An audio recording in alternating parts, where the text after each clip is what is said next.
on Clear Your Clutter Inside and Out, we're talking about tips for moving. Are you moving or planning to move soon and it feels like chaos? Does the thought of moving make your blood pressure go up? What are some red flags for moving companies? Learn moving tips as we continue our month focusing on downsizing. Does your clutter own you? On Clear Your Clutter Inside and Out, we'll teach you how to become aware of your clutter along with action steps to declutter and create the life you desire. Come on, let's get started. Today's episode was inspired because we're downsizing. I am organized. We, for the most part, don't have clutter. I mean, we have stuff, and doing the downsizing has forced us to release even more, but boy, is it stressful. I have not moved into a house. I haven't sold a house for over 12 years. I sold a condo when I lived in Los Angeles. I had forgotten how stressful this process is, and especially if you're not organized, it's going to be really important to have some moving tips. I wanted to share some statistics. I'm a stat girl, and I think it's been a long time since I've shared statistics, or at least this many on a episode. So moving is one of the most stressful events. Nearly 1 in 4 people rate it as the most stressful life event. I have not felt this anxious and stressed out, and again, I'm on top of everything, in a really long time. And I got this information from the infographics.blogspot.com, stress of moving. The pressure associated with moving makes people look and feel 2 years older and suffer age-related symptoms. I tell you guys, I'd have to agree with that one. 19% of people suffer symptoms of anxiety. I'd say it's a lot more than that. 14% of people suffer short-term memory loss. Gratefully, that has not been me. 10% of people moving house suffer hair loss. I am very fortunate to have a nice, good, thick set of hair and have not experienced that. Now, this is what I thought was the most interesting of all these statistics. The common things people forget to take or do while moving. Keys and valuables. The garage door remote. I can actually get that one. The keys, not so much. Address change notification and turning off services such as water. The biggest thing I can tell you is to, again, focus on the present moment, because there are things, no matter how well you plan, things are going to happen. I had a handyman cancel on me. Now, this is prior to getting the house on the market. And he's like, oh, it's too cold. Now, he had come to the house. He was recommended by a friend, came the day before and said, I'll be here tomorrow, and knew the weather forecast. You know what I mean? It's not like it was a secret. We had a gardener here that day. Oh, he was awesome. He hustled. We ended up paying him much more because I thought, oh, you have been working like a maniac for the entire day. The gardener was out there. It wasn't too cold for the gardener to work. And so I was like, thanks, we'll find other help. And I had no control over him canceling. And the thing that was great, and this is what I want you to remember and trust. Can you trust that things are going to work out? Because we thought he was too high. I thought, and just some of these things he's quoting, like, doesn't feel good. So we had someone come in and do one thing. Again, this guy really stunk and overcharged us because Tony can do a lot, but we have so much going on. We had to get help. And he stood around and didn't do anything. And he didn't have caulk. He didn't have caulk. Okay, I'm sorry. As a handyman, I had the paint. We had the paint to match. That's on me. Unless I say, hey, can you go buy it and reimburse you and charge me for your time? Didn't have caulk. And I thought, So I canceled. Luckily, there was rain. Again, I feel like the universe was looking out for us. So anyway, then someone reached out to me and said, oh, I saw, and I'd posted this like a week ago. Husband came. He was great. He is a contractor. He was a contractor and now has a 9-to-5 job, but does handyman stuff to relax. It was great. He did some stuff and he was fixing something and he forgets that he had a water bottle with the bleach to do any touch-ups to make sure, I'm assuming mold or something. I don't know why you'd use the bleach bottle, but I felt he did a good job at a fair price. These other two just jacked up the rate. And I think they knew because we were trying to get the house ready on the market. Trust that the universe will have your back and know that you can't control everything. So that's when you become present. What can you do? I became present. And when I took action, all the stuff came to me. Be aware the moving is going to bring up a lot of feelings. So that's something you might have to face. In another episode, I'm going to talk about that a little more. You're good chance you have anxiety. Again, guys, I do the meditation. I'm on top of stuff. I am anxious. And it's days I feel like a hot mess because there's so much to do. And selling your house is for some people, an emotional process. But one of the things that's very important is you're going to want to get a good moving company. Now, you need to research rules about interstate. So take the time to understand if you're going out of state, it's going to usually be based on weight and distance. Make sure you have an estimate. My dad always taught me get 3 bids. And that really, I think, generally gives you a good idea. So he would say, good job at a fair price. When they come to do an estimate, and if they don't want to come do an estimate, that's a red flag. Show them everything. The backyard, you have things, your closet. In our office, we have eaves. So we have a nice walk-in closet for storage, but eaves. And I have a couple boxes there. Made sure we opened up and showed those. Because if you all of a sudden have all this extra stuff, then that can challenge your original estimate. Check out the company's full name and doing business as, their address, their phone numbers, email, and website. Check out the US DOT, an MC license number, and insurance at safersys.org. So that's SAFERSYS.org. You should be able to check out all of that information. Now, here are some red flags. A much lower estimate than the others. They don't do an in-home survey. I mentioned that a while ago. Oh, yeah, we'll move you. No in-home survey. No written estimate, and that's required by law. They ask you to sign blank or incomplete documents. Now, I'm just going to tell you right now, that's a red flag for anything. Never, ever sign a blank document. You don't know what someone would do with that.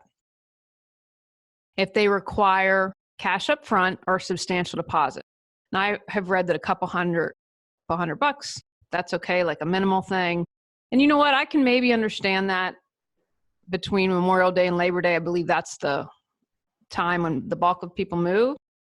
But otherwise, The more organized you are, the easier the move's going to be. So I suggest you get a binder. You can keep all your documents in one area, and I'm going to show you mine. Now, if you're on the podcast, you'd have to go to YouTube. But I don't know if these technically have a name, but it's a portable file folder.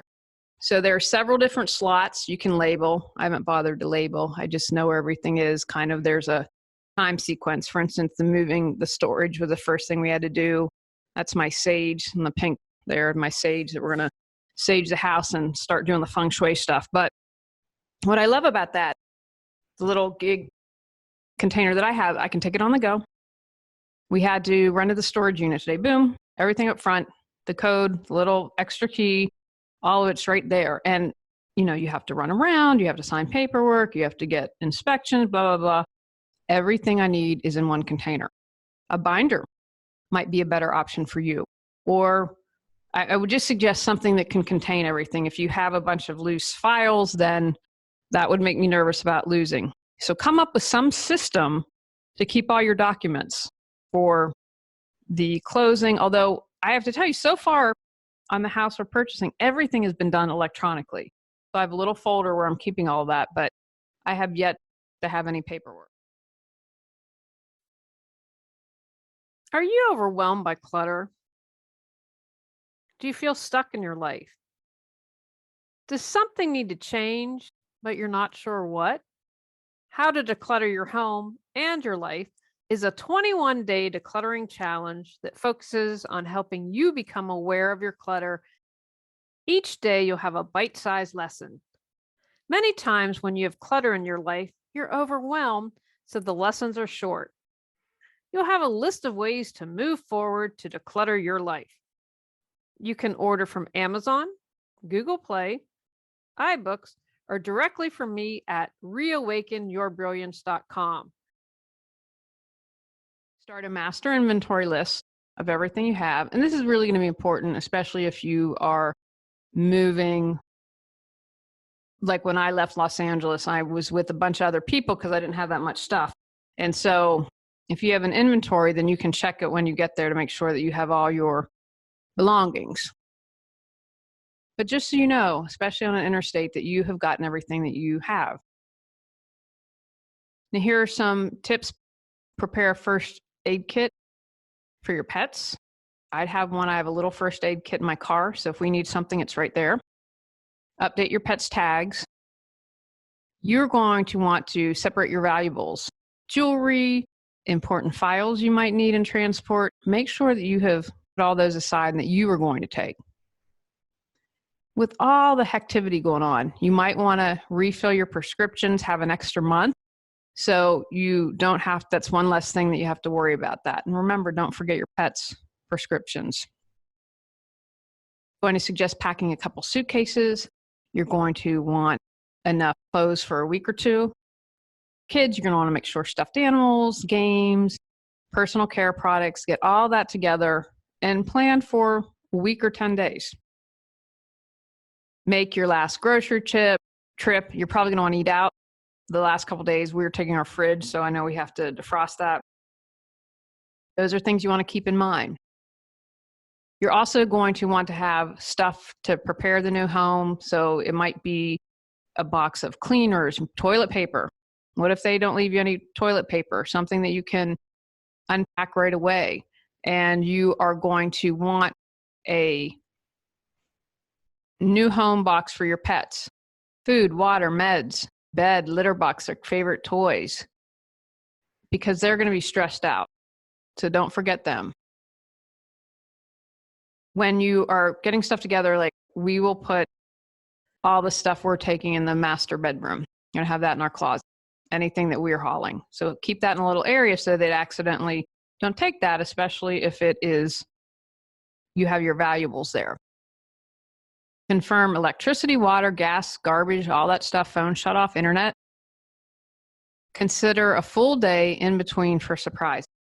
Be present when all your stuff's being loaded. I'd be checking stuff off. I'd be making sure we're on the same page here.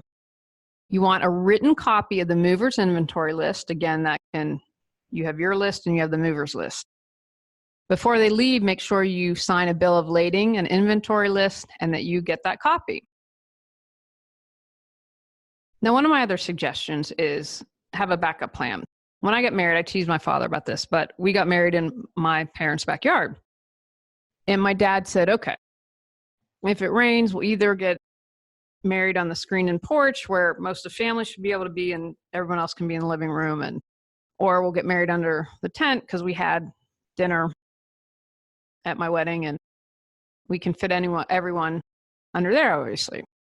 And my dad said, okay, if there is he didn't call it a sandstorm, or if there's a wind or a tornado, Mrs. Squibb, our awesome next door neighbor and who was my 7th grade English teacher, said, I have reserved, she works at a private school in Wheeling, and she said, I've reserved the auditorium. So if wind, not snow, if there's wind and there's hail and we can't do it under the tent, we have Country Days backup. So I, of course, was teasing my father about this. We ended up having a great, gorgeous day. Very grateful for that.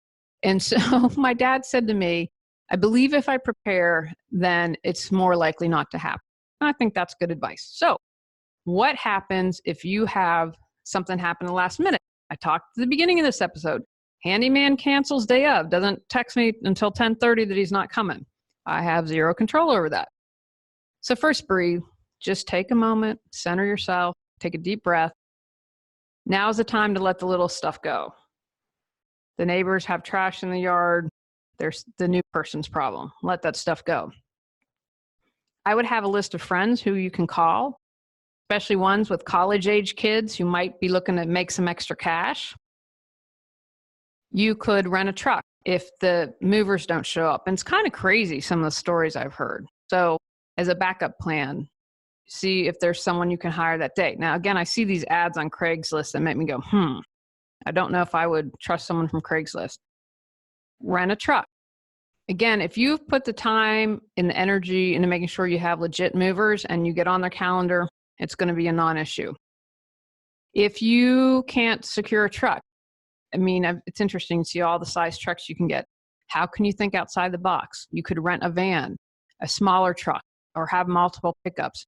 Keep your options open. Don't freeze and say, oh, I couldn't get the 17 or the 24-foot truck. What am I going to do? You can come up with solutions. So I suggest in your little case of information, have a list of rental companies for vans or smaller trucks, storage unit, have an on-call of college kids that may be able to help you out. And, ask. My mom told me something interesting, that sometimes people will ask to store things early in a garage, which I was like, oh, I'd have never thought of that. See if that is a possibility.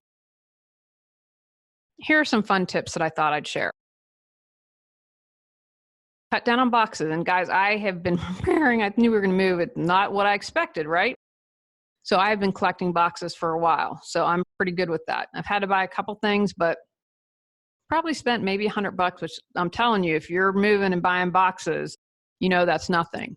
So use baskets, clothes baskets, hampers, suitcases. Use some of the things that you already have so you don't have to buy a box. Pick a color for each room and label the room's boxes accordingly. And so what I do, say you had purple for the master bath. So then you'd put a little purple, whatever. If you have, you can just take a purple marker and make a square. And again, if you don't have the colored labels, then you can do that and put a piece of tape, bathroom with purple, so they know. You can fill nail holes with a bar of soap. I never guessed that. If you are moving like in the same city or same area, somewhat, consider hiring a sitter for your kids and pets. It's worth it to me to take a couple of trips in Minerva, so I don't want to pack lamps. Ugh. But I can take off the top of the lamp shade, put that all together and carry all the lamps in one trip. That is worth it to me. So that might be something for you to consider. But with the pets, what we're going to do then is make a couple trips, and then I will take the pets first thing while the movers are loading and get them in the master bath. That's where they're going to stay while we get everything happening, and I'll get them set up with litter boxes and everything. It just is easier to do this and have a pet sitter. If they were dogs, I would definitely hire a pet sitter. Don't forget to repurpose plastic containers like that your bedding come in. We have a couple of those, pillows, whatever, and you can put bed linens and label it. Okay, I've got mom and dad's, I've got Susie's, I've got John's. And then you get there dust-free, take them out and put sheets on the bed that night. Take actions from today's podcast. Be as present as possible. Research and choose a reputable moving company. Be prepared for unexpected stuff to happen. Have a system to keep all your paperwork together. Make a list of everything that needs to get done. Create a backup plan for your move. Breathe. Go out, clear your clutter to create the life you choose, deserve, and desire. Clearing your clutter allows you to share your gifts with the world. Get your free self-assessment to discover your clutter priority at reawakenyourbrilliance.com. If you've enjoyed Clear Your Clutter Inside and Out, please rate, review, and share us.